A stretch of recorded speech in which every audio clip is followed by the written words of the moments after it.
आज हम बात करने जा रहे हैं कोरिलेशन के ऊपर। सबसे पहले इसकी थ्योरेटिकल बेसिस पे बात करते हैं। तो कोरिलेशन क्या है? कोरिलेशन कोएफिशिएंट मेजर करता है दो वेरिएबल्स के दरमियान चेंज किस एक्सटेंट तक आ रहा है। ठीक है, वेरिएबल्स दो भी हो सकते हैं, दो से ज़्यादा भी हो सकते हैं। ये हमें प्रोवाइड करता है स्ट्रेंथ और डायरेक्शन किसी भी वेरिएबल्स के दरमियान जो रिलेशनशिप है उसकी। रेंज की बात करें तो इसकी -1 से +1 तक जो है रेंज होती है। इसके अंदर जो हम यूज़ करते हैं एक पियर्सन प्रोडक्ट मॉडल कोरिलेशन है और एक स्पीयरमैन रैंक ऑर्डर कोरिलेशन है। अगर हम इनके बेसिक डिफरेंसेस की बात करें तो जो पियर्सन मूवमेंट है हमारे पास वो लीनियर रिलेशनशिप है, दो कॉन्टिन्यूस वेरिएबल के दरमियान होता है और एक प्रोपोर्शनल चेंज होता है वेरिएबल्स के दरमियान। जबकि हम स्पीयरमैन रैंक ऑर्डर की बात करें तो ये मोनोटॉमिक रिलेशनशिप के ऊपर बात करता है। इसके अंदर कॉन्टिन्यूस और ऑर्डिनल वेरिएबल्स यूज़ होती हैं और ये बेस्ड करता है रैंक्ड वैल्यूज़ के ऊपर। हमने बात करनी है प्रैक्टिकल वर्क की और हम चलते हैं अपने पियर्सन प्रोडक्ट मोमेंट कोरिलेशन की तरफ। जब भी हम कोरिलेशन की बात करते हैं तो सबसे पहले हम वेरिएबल्स चूज़ करते हैं। पियर्सन के लिए वेरिएबल्स कॉन्टिन्यूस होने चाहिए। फिर क्या है, हम डायरेक्शन देखते हैं।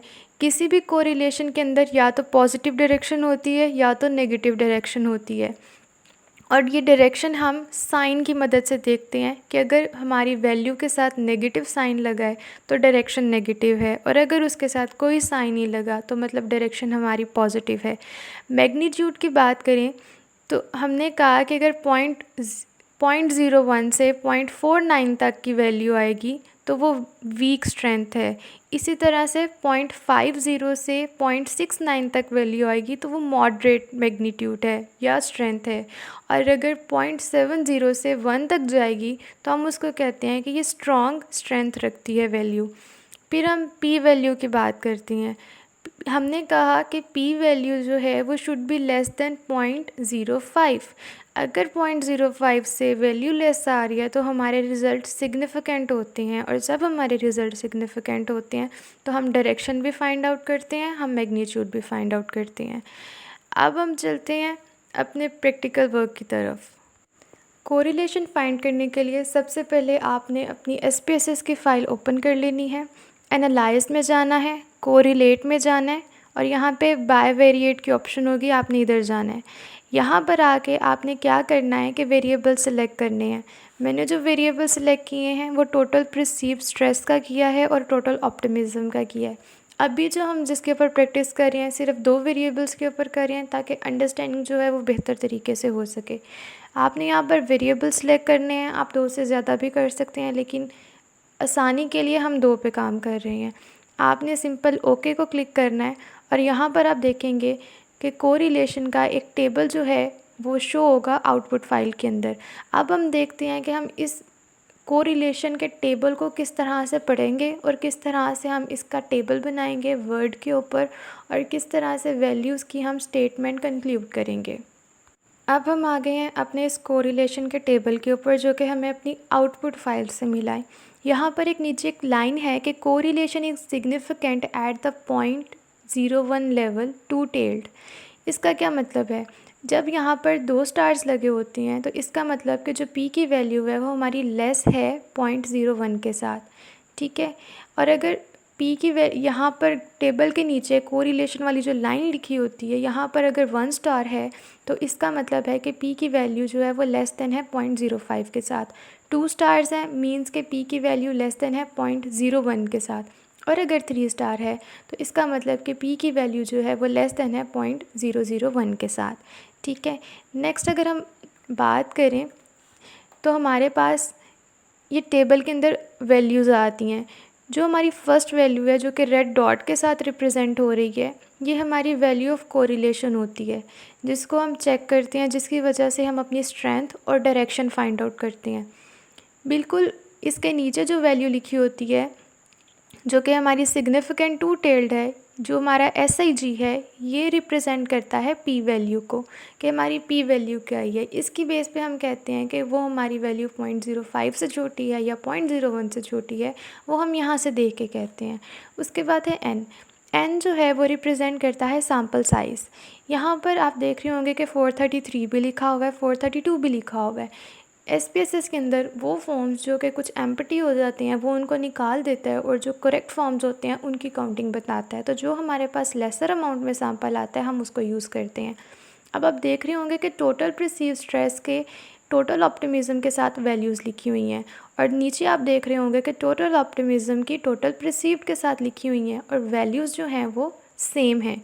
तो हम इसमें से चाहे इसको कंसीडर कर लें या चाहे हम टोटल ऑप्टिमिज़म टोटल परसीव्ड वाले कॉलम को कंसीडर कर लें, क्योंकि वैल्यू सेम है हम ऊपर वाली भी ले सकते हैं नीचे वाली भी ले सकते हैं। नेक्स्ट अगर हम बात करें कि हमने इस टेबल में से किस तरह से इन्फॉर्मेशन कंक्लूड करनी है, तो सबसे पहले हम डायरेक्शन की बात करते हैं, पॉजिटिव या नेगेटिव। जिस तरह से हमने पहले बात की, हमने कहा कि जो हमारी वैल्यू है वो है -0.469। अब नेगेटिव साइन क्या इंडिकेट कर रहा है कि जो डायरेक्शन है वो नेगेटिव है। जब हम मैग्नीट्यूड की बात करते हैं तो हमने कहा था कि 0.01 से 0.49 तक जब अगर वैल्यू होगी तो हमारा मैग्नीट्यूड वीक है, स्ट्रेंथ वीक है। ये जो वैल्यू है 0.469 जो कि लेस देन है 0.49 के साथ, इट मीन्स दैट कि जो हमारी स्ट्रेंथ आ रही है रिलेशनशिप की वो वीक आ रही है।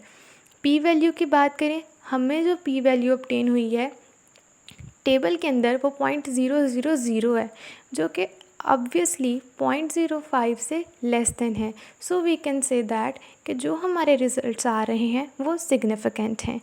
नेक्स्ट हम बात करते हैं कि हम किस तरह से कंक्लूडिंग स्टेटमेंट क्रिएट करते हैं।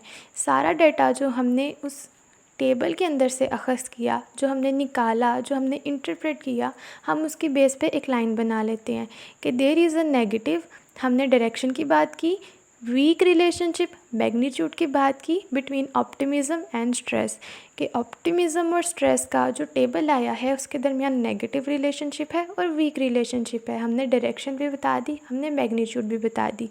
पीछे क्या रह गया, पी की वैल्यू। जब हम पी की वैल्यू बता रहे होते हैं तो हम क्या लिखते हैं कि हमारे पास आर जो है कोएफिशिएंट वो क्या था, -4.496। ठीक है, यहाँ पर थोड़ा सा एडिट होने वाला है 0.496, और p की वैल्यू क्या है वो लेस देन है 0.01 के साथ, और यहाँ पर ब्रैकेट क्लोज हो जाएगी हमारी। ठीक है, ये हमने एक कंक्लूडिंग स्टेटमेंट क्रिएट कर ली। अब नेक्स्ट जो है हम देखते हैं कि टेबल किस तरह से क्रिएट करते हैं। अब हम अपनी वर्ड की फ़ाइल पे आ गए हैं। सबसे पहले आपने क्या करना है कि टेबल 1 लिखना है, कोरिलेशन मैट्रिक्स लिखना है बिटवीन स्टडी वेरिएबल्स के जो आप स्टडी कर रहे हैं वेरिएबल्स उनके दरमियान क्या रिलेशन है। एन जो है वो हमारा सैम्पल साइज़ होता है, जैसा कि मैंने टेबल में बताया था कि हम वो लिखते हैं जो कि हमारा लेसर अमाउंट में लिखा होता है। जिस तरह वहाँ पर 433 भी था, 432 भी था, 435 भी था, हमने लिखा 432 जो कि ज़्यादा जो है हमारे लिए रिलायबल हो जाता है। उसके बाद आपने क्या करना है कि 3 कॉलम्स क्रिएट करनी है, 3 रोज़ क्रिएट करने हैं। वेरिएबल के नीचे आप अपने उन वेरिएबल्स के नेम लिखेंगे जो कि आपने अपने एनालिसिस के अंदर या कोरिलेशन के अंदर जो फाइंड आउट किए हैं। हमने जिस पे काम किया ऑप्टिमिज़म पे किया और स्ट्रेस के ऊपर किया। ठीक है, ऑप्टिमिज़म को हमने 1 दे दिया और स्ट्रेस को हमने 2 दे दिया।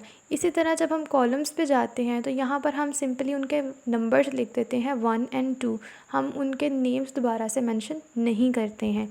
इसके बाद सेकंड स्टेप में आप क्या करेंगे, वैल्यूज़ ऐड करेंगे।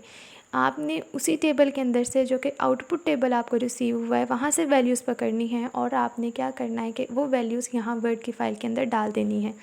अब यहाँ पर जो है कोई वैल्यू मेंशन नहीं है, क्यों?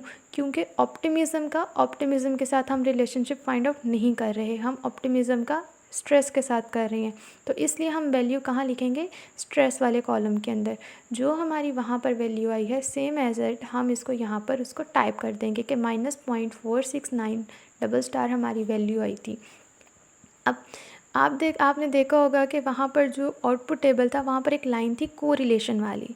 ठीक है, हम उस कोरिलेशन वाली लाइन को प्रॉपर नहीं लिखते, हम उसको छोटा करके साइंस की फॉर्म में लिख देते हैं। जो मैंने सबसे पहले कहा था कि अगर उसकी वैल्यू 0.01 से कम है तो हम ये वाला साइन यूज़ करते हैं जो कि यहाँ पर मेंशन है। सिंपल आपने स्टार दबाने हैं, शिफ्ट दबा के 8 को क्लिक करेंगे तो आपका ये स्टार वाला जो साइन है ये आ जाता है। आपने यहाँ पर जो है लिख देना है कि आपकी क्या वैल्यू आ रही है। उसके बाद टैब दबाना है आपने यहाँ पर। टैब दबाते हैं यहाँ पर खुद ही स्पेस आ जाता है और यहाँ पर आपने वो कंक्लूडिंग स्टेटमेंट लिख देनी है जो हमने अखज़ की थी कि there is a significant negative weak relationship between optimism and stress. Significant से क्या मुराद है कि वैल्यू जो है वो लेस देन है 0.05 के साथ। सिंपल आपने वैल्यूज़ पुट कर देनी है और एक स्टेटमेंट लिख देनी है। थर्ड स्टेप में जब हम जाते हैं तो यहाँ पर हम अपनी फॉर्मेटिंग कर रहे होते हैं। जो पहली लाइन होती है, जो आपकी हेडिंग होती है, आप इसको सेलेक्ट करते हैं और इसको जो है इटैलिक्स के अंदर ले जाते हैं। ठीक है, जिस तरह से अभी इसको मैंने इटैलिक्स में चेंज कर दिया। रेड के अंदर मैंने लिखा हुआ है ताकि जो चीज़ें हैं वो ज़्यादा क्लियर रहें। उसके बाद जो सिंबल्स होते हैं हमारे, हम उनको इटैलिक्स के अंदर ले जाते हैं। ठीक है, अब हमने एन को भी जो है क्या किया, इटैलिक कर दिया है। नेक्स्ट हम बात करते हैं तो हम अपने टेबल के अंदर टेबल को सिलेक्ट करते हैं और इसके अंदर हम नो बॉर्डर्स पे जाते हैं। ठीक है, फिर हम क्या करते हैं, टेबल को सिलेक्ट करके एक अपर बॉर्डर क्रिएट करते हैं, बॉटम बॉर्डर, और एक हम टॉप बॉर्डर क्रिएट करते हैं। और फर्स्ट रो को सिलेक्ट करके आपने क्या करना होता है कि उसका एक जो हमारा बॉटम बॉर्डर होता है क्रिएट करना होता है। इस तरह से आपकी टेबल की फॉर्मेटिंग हो जाती है। अब यहाँ पर जो पी की वैल्यू है, इसको होल को आपने सेलेक्ट कर देना है और होल को सेलेक्ट करके आपने इटैलिक कर देना है। बाकी रेड वाली लाइन मैं खुद रिमूव कर रही हूँ। अब यहाँ पर जो सिंबल्स हैं, जिस तरह ये पी सिंबल है, इसको हम इटैलिक्स करेंगे और जो हमारा आर सिंबल है इसको हम इटैलिक में लेके जाएंगे। ठीक है, और यहाँ पर जो है फॉर्मेटिंग हमारी ऑलमोस्ट कंप्लीट हो रही है। फ़ॉन्ट आपने इसका टाइम्स न्यू रोमन 12 रखना है और टोटल को सिलेक्ट करके आपने इसकी जो है स्पेसिंग टूल लेके जानी है और जो टेबल होता है हमारा, उसकी जो फॉर्मेटिंग होती, उसकी जो स्पेसिंग होती है वो 1.5 होती है। तो इस तरह से जो है आपका टेबल 1 कंप्लीट हो जाता है कोरिलेशन का, कि आप किस तरह से क्रिएट करते हैं।